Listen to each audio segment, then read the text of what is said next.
Colonel ഡിന്നി വളരെ പെട്ടെന്ന് നോക്കൂ, ഇത് രണ്ടു മൂന്ന് കാര്യങ്ങളുണ്ട്. ഒന്ന്, ഫസ്റ്റ് തന്നെ ശ്രീ ഹസ്കറിന്റെ അടുത്ത് പറയാനുള്ളത് ഓപ്പറേഷൻ സിന്ദൂർ കഴിഞ്ഞിട്ടില്ല.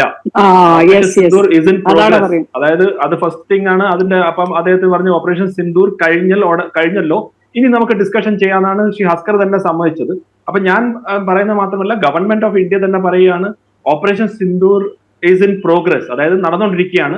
അതിന്റെ ഇതായിട്ട് തന്നെയാണ് കഴിഞ്ഞ ആഴ്ച നമ്മൾ ചില 6 സംസ്ഥാനങ്ങൾ, അതായത് പ്രത്യേകിച്ച് ബോർഡർ ഏരിയാസിൽ അവിടെ ബ്ലാക്ക് ഔട്ടും മറ്റ് ഡ്രിൽസും സിവിൽ ഡിഫൻസ് മൂവ്മെന്റ് ഒക്കെ ചെയ്തു. കാരണം പാകിസ്ഥാൻ പോലുള്ള രാജ്യം അവർ കിട്ടിയ തിരിച്ചടിയുടെ പേരിൽ അവർ ഒരു സർപ്രൈസ് അറ്റാക്ക് ചെയ്യാനുള്ള എല്ലാ സാധ്യതകളും ഉണ്ട്. കാരണം പാകിസ്ഥാൻ മുൻകാലങ്ങളിൽ ചെയ്തിട്ടുണ്ട്. പാകിസ്ഥാന്റെ ചരിത്രം അങ്ങനെയാണ്. ഒന്നത്. രണ്ടാമത്, 7th ഫ്ലീറ്റിനെ കുറിച്ച് ശ്രീ ഹസ്കർ പറഞ്ഞു. ഞാൻ പറഞ്ഞു അത് വളരെ ഒരു തെറ്റിദ്ധരിക്കുന്ന പറ്റുന്ന ഒരു കാര്യമാണ്. കാരണം അന്ന് ഇന്ത്യ 1971 യുദ്ധം നടന്ന സമയത്ത് നമ്മളെല്ലാരും എന്താ പറഞ്ഞ അഭിനന്ദിക്കുന്ന ഇന്ദിരാഗാന്ധി അവർ ചെയ്ത ആ ഒരു ഓപ്പറേഷനിൽ. പക്ഷേ അതിനകത്ത് സോവിയറ്റ് യൂണിയൻ എന്ന് പറയുന്ന രാജ്യം ശക്തമായിട്ട് നിലപാട് എടുത്തു ഭാരതത്തിന് വേണ്ടി. അപ്പൊ ആ രീതിയിലുള്ള സപ്പോർട്ട് കാരണമാണ് 7th ഫ്ലീറ്റ് അവിടെ വരെയാണെങ്കിൽ സോവിയറ്റ് യൂണിയനും ഈ വാറിലേക്ക് വരും എന്ന് സോവിയറ്റ് യൂണിയൻ അന്ന് പറഞ്ഞുകൊണ്ടാണ് ആ 7th ഫ്ലീറ്റ് തിരിച്ചു പോയത്. അല്ലാതെ ഇന്ദിരാഗാന്ധി ജി പറഞ്ഞുകൊണ്ട് മാത്രമല്ല, അല്ലെങ്കിൽ ഇന്ദിരാഗാന്ധി അങ്ങനെ ഒരു നിലപാട് എടുത്തൊന്നല്ല. ഇന്ദിരാഗാന്ധിജിയുടെ അന്നത്തെ ആ ഇന്ത്യയുടെ പുറകിൽ ശക്തമായിട്ട് സോവിയറ്റ് യൂണിയൻ നിന്നുകൊണ്ടാണ്. രണ്ടാമത്തെ കാര്യം. മൂന്നാമത്തെ കാര്യം, ഡൊണാൾഡ് ട്രംപ്. ഇനി ഡൊണാൾഡ് ട്രംപിനെ കുറിച്ച് നമ്മൾ എന്താണ് പറയുക?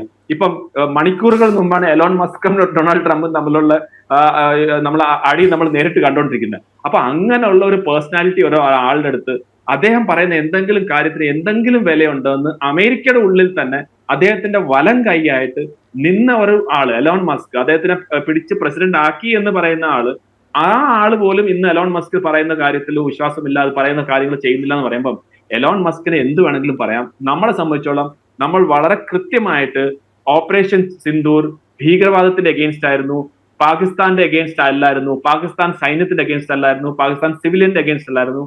യുദ്ധത്തിലേക്ക് പോകരുത് എന്ന് നമ്മൾ അടിവരയിട്ട് പറഞ്ഞതാണ്. അതുകൊണ്ട് പാകിസ്ഥാന് കിട്ടാനുള്ള അടി കിട്ടിയപ്പം അവര് US കാല് പിടിച്ച് എങ്ങനെയെങ്കിലും ഇതൊന്ന് നിർത്തിത്തരണമെന്ന് പറഞ്ഞു. നമ്മളടുത്ത് പറഞ്ഞു, നമ്മളെപ്പോഴും എന്താ പറഞ്ഞത്, നിങ്ങൾ നിർത്തുകയാണെങ്കിൽ ഞങ്ങൾക്ക് പ്രശ്നമൊന്നുമില്ല, ഞങ്ങളെ കാര്യം ഞങ്ങൾ ചെയ്തു കഴിഞ്ഞു, ഇനി നിങ്ങൾ വീണ്ടും ചെയ്യണമെങ്കിൽ വീണ്ടും അടി കൊടുക്കുമെന്നല്ല. അല്ലാതെ ഡൊണാൾഡ് ട്രംപ് പറഞ്ഞിട്ടൊന്നുമല്ല. അതിന്റെ എന്തോ ട്രേഡ് റിലേഷൻ, ഈ US പാകിസ്ഥാന്റെയും ട്രേഡ് എത്രയാണെന്നറിയോ ശ്രീപതി? $5 ബില്യൺ മാത്രമാണ്. അതായത് ഒന്ന് ആലോചിക്കും, നമ്മളെവിടെ കിടക്കുന്നു, അവരെവിടെ കിടക്കുന്നു. അപ്പൊ ഇതൊക്കെ ഒരു നോൺസെൻസിക്കൽ ആയിട്ടുള്ള ഒരു കാര്യമാണ് ഡൊണാൾഡ് ട്രംപിനെ സംബന്ധിച്ചോളം.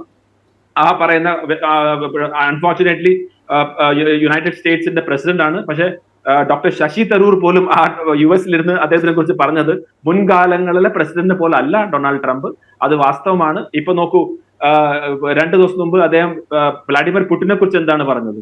അപ്പം ഡൊണാൾഡ് ട്രംപ് പറയുന്നതിന് ഒരു രീതിയിലും നമ്മളത് കാണുന്നില്ല. അമേരിക്കയുടെ നയം വേറെയാണ്. ഡൊണാൾഡ് ട്രംപ് എന്നുള്ള ഒരു once in a generation, once in a life time president വന്ന് അമേരിക്ക തന്നെ ഇനി എങ്ങനെ ഇരിക്കുന്നു നമുക്കൊന്നും പറയാൻ പറ്റാത്ത അവസ്ഥയാണ്. അത്